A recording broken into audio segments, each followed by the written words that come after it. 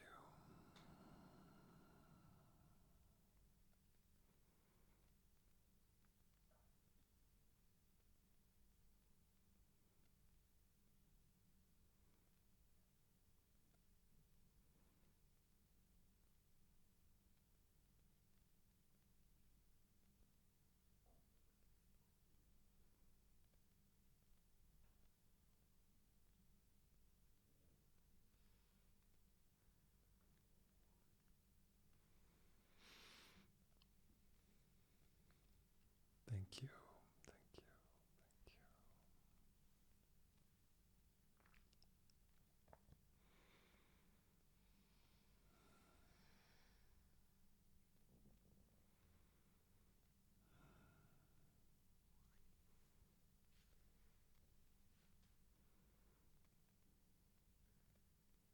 So precious. Every moment, so precious.